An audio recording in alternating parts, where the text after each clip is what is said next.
Games Workshop makes some absolutely amazing products, and I genuinely think they make some of the best miniatures in the world. But there are a few products that they make that, to me, just aren't as good as they should be. In this video, I'm going to take a look at some of these products and suggest some better alternatives. I'm Benji, and welcome to Benji's Hobbies.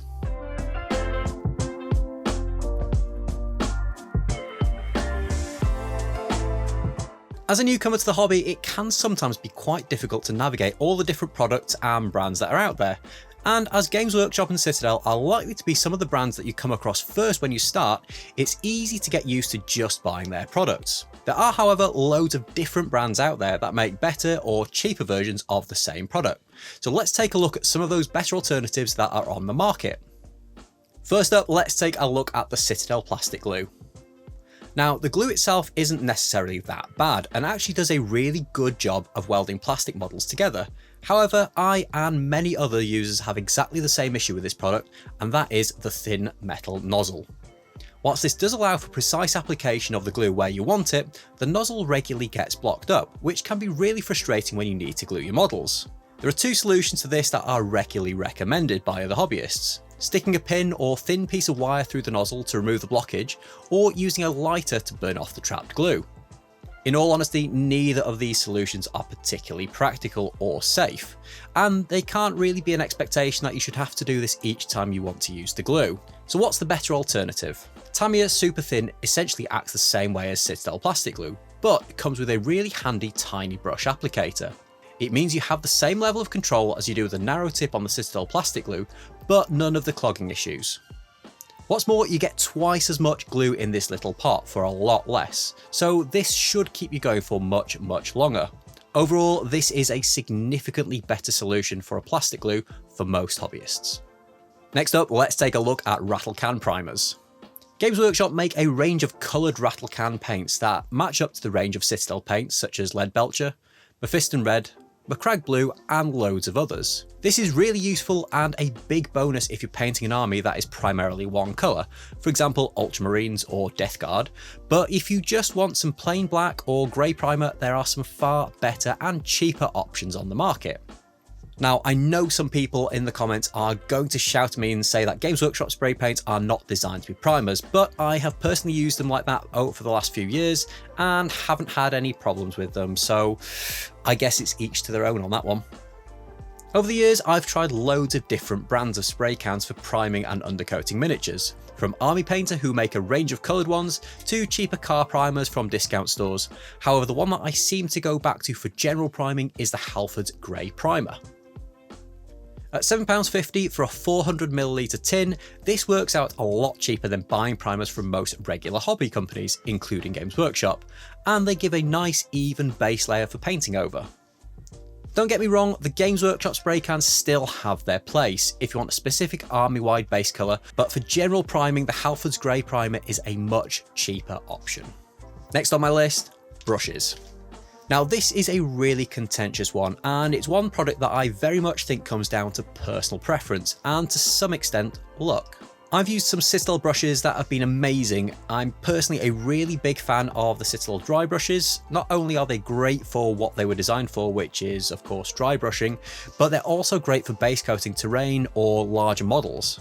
I also really like the Citadel shade brushes. The synthetic and sable blend makes it great for holding washes, and the volume on them makes them great for moving wash around the model and away from areas of the model that you don't want to be overly saturated. On the other hand, I've had some really bad experiences with Citadel base brushes. Even after short amounts of use and with proper care, I've had a few that have split at the tip after very little use, which is frustrating when you're trying to apply a clean and even base coat. Now I just tend to avoid them at all costs. So what alternatives are there? There are loads of different brands and types of brushes out there, from cheaper Army Painter brushes to the higher end Winsor & Newton, Broken Toad, and the brand new range from Squidmar Miniatures. I'm not really in a position or particularly qualified to recommend one set over another, as I've not had the opportunity to use all of the different brands, but my personal go-to brushes for the last year or so have been the Artis Opus Series S, which have been true workhorses for me. I guess the point I'm trying to make around brushes is that you should experiment with a few different brands until you find what works for you. Sometimes something will just work for one person but won't work for other painters, and what's important is the results you get from the tools you use. The other big watch out with brushes is there can be a difference in quality control between brushes. Sometimes you can pick up two identical brushes from the same brand and one will start to split after the first use while the other will keep a nice point for a lot longer. Sometimes it's simply the look of the drawer as to which brush you choose. The last on my list of products to avoid is Stirland Mud. Now this is essentially a textured paint for applying to the base of models, and as a product it does exactly what it says on the tin and does give some great results. My biggest issue with it though is the prohibitively small size of the pot and the fact that you can only base a relatively small number of miniatures before it runs out. Instead of Stirland Mud, I have been using the Vallejo Earth textured paint, and for about twice the price of the Games Workshop version you get this huge tub which goes an incredibly long way. There are also a variety of colours in the range for different earth types and looks, so you can achieve the look that you're after with minimal effort. Whilst I don't particularly rate the products I've mentioned, I don't like finishing videos on a negative. As I mentioned, I personally think Games Workshop produce some of the best miniatures in the world, and there are some hobby items that I feel tend to be overlooked. First off is the humble water pot. Yes, I know it's just a water pot, but I really like some of the small design features, especially the ridged bottom for helping clean your brushes, the small dip for keeping your brushes on, and finally the small indents along the side for straightening your brush bristles. It certainly has some advantages over using just a plain container or jar, which to me makes this worth looking at. I'm also a huge fan of the Citadel spray stick.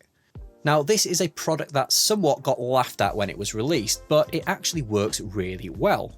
I recently had an incident where I was using the traditional blue tack on a stick method when one of my models fell and broke. Whilst it was repairable, it is an inconvenience when this happens, and if I hadn't seen where the model had landed, I could have ended up with missing parts. The elastic bands on the spray stick hold miniatures really securely, so there's minimal chance of it happening again. Last but not least, and this is probably the most controversial one on my list, but I actually like the Citadel paint range. Other than a couple of colours that are perhaps a little bit translucent and need several coats to give decent coverage, the Sistel range is actually pretty good. The range of colours is great, and the colour system for base coating, shading and highlighting makes it so much easier for new painters to get to grips with painting methods. I hear a lot of people complaining about the pots and how the paint's dry inside them, but I can honestly say I've had some of these pots for 5 years and they're still completely usable. The only time I've had paint dry on me is when I forget to close the lid, but ultimately that's my fault and not an issue with the product. Keep the cap clean, close them properly, and the paint should last for years. The other complaint I hear a lot is that you only get 12 millilitres of paint in a pot, which is less than competing brands such as Army Painter or Vallejo, but one pot of Sistel Paint still goes an incredibly long way for the average hobbyist. Unless you're perhaps a commission painter or someone who paints huge armies, the Sistel range should keep you painting for quite a while. So there you have it, 4 Games Workshop products to avoid, but also 4 to maybe take a second look at. Do you agree with my list? Are there any Games Workshop products you like or dislike? Let me know what you think in the comments below, and who knows, I might end up doing another similar video in the future. I've included links in the description below to some of the products I've mentioned, so go and check them out if you are interested. If you've enjoyed this video, click the thumbs up, and if you're new to the channel, go and click that subscribe button so you don't miss out on any future videos. Thanks again for watching guys, and I will see you in the next video.